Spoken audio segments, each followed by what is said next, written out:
people are all going to gawk at this because, oh my goodness, the Carolina Hurricanes actually had people who are interested in them. So ESPN put out the ratings for the Stadium Series game on Saturday and pointed out that it averaged 1.1 total viewers and was the most viewed edition of the Stadium Series since 2019. That was Pitt versus Philadelphia. Pittsburgh Penguins versus Philadelphia. And the 23 Stadium Series was up 80% from last year's Stadium Series. 8-0? 80% over last year's Stadium Series between Tampa Bay and Nashville, because nobody cares about you, Nashville. And it's up 13% from the 2020 Stadium Series between LA and Colorado.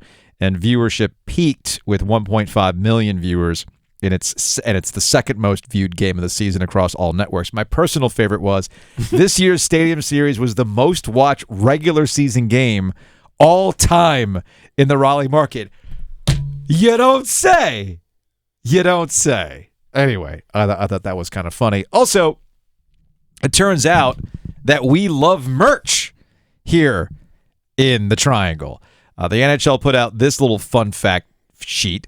The 23 NHL Stadium Series set game day and e-commerce sales records.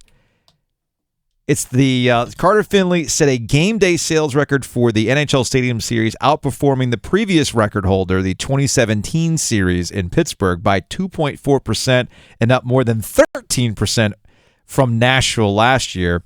And total online sales at NHL Shop, NHL Shop CA, and across all entire Fanatics networks of e-commerce sites, the highest ever for an NHL Stadium Series game. So as somebody who's been preaching that this shouldn't surprise anybody, this only crystallizes the point that we love a party. We love a big event. And the Stadium Series was always going to be a success. These numbers just back that up. The merch had been elusive. Do you think some of those numbers, those positive numbers, are because of the scarcity leading up to the game? Because remember, we had the ice cap stuff, which was really cool. I think it could have been more. Okay, that's what. If this was the number based on the scarcity, because you're right. It wasn't like you couldn't buy decent stuff anyway. Yeah, I honestly think people would have purchased more. Look. This is I did see a lot of those jerseys, including on my son. So Kelly had one. So my point is, this is the same group of fans that in 2019, during the Bunch of Jerks run, before every playoff game, they were just with it. They literally had a shirt press in the plaza, okay, and they were like, whatever the Bunch of Jerks, vibe of the day was, they were literally $20, $30 for that shirt. You literally handed them that $20 bill and then went, here's your shirt. So, yeah, man, Canes fans like merch, all right? They like merch. So this shouldn't come as a surprise to anybody. And one other ratings note before we move on, because I think people who've listened to the show for a long time have heard me point out that talking about ratings in 2023 only tells half the story. Understanding that television is what pays the bills. Because that is what pulls in your rights. The reason why people are freaking out right now in the NBA, Major League Baseball, and the NHL with the Bally Sports bankruptcy is because that's where they make a good chunk of their revenue, based on selling their broadcast rights to the regional networks. I think most people have heard me talk about Ben Thompson. He writes this newsletter called Stratechery. And it highlights a bunch of different tech news and everything else. Is that tech strategy George Bush? Yeah, it's a joke on that. Stratechery. It's a joke. Pretty on clever. That. Yeah, it is pretty clever. So anyway, he does a really good job of explaining things like we're 5 years old. And he pointed this out with Bally, that Major League Baseball, the NBA, and the NHL all sell their national rights to national networks and the local rights to regional networks. The national networks and the regional networks monetize through advertising and carriage fees, okay? And that latter part, the carriage fees, is important because everybody who subscribes to a cable bundle pays the fees, which means that non-sports fans are effectively subsidizing sports fans. I've been preaching this for years, okay? I mean, I remember John Swofford, the commissioner of the ACC, getting annoyed at me because I said, well, what happens when people stop subsidizing these sports channels because these aren't sports fans? They're going to find other options, and they're going to move away from cable. Here we are. And as Ben Thompson points out, cord cutting has accelerated over the last couple of years, reducing the number of people who are paying those carriage fees, which means that YouTube, like you're a YouTube TV guy, right? Hulu. You're a Hulu guy. Well, I'm in this boat too. YouTube, Hulu, and other streaming services are excluding the regional sports networks because they've judged that a small number of people want access to every game. It's not worth the squeeze for them to pay those carriage fees and then pass it on to consumers because the consumers are choosing them because it's cheaper than cable.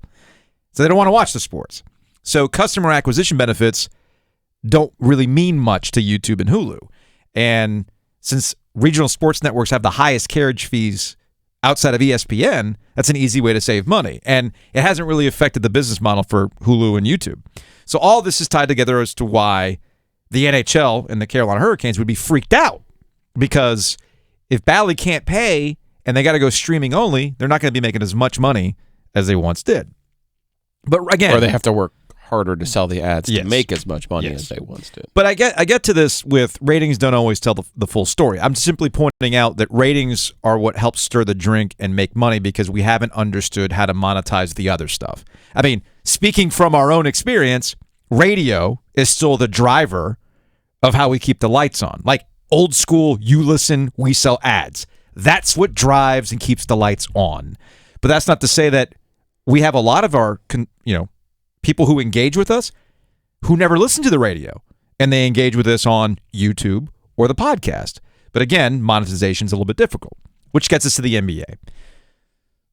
The NBA All-Star Game ratings were the lowest ever, okay?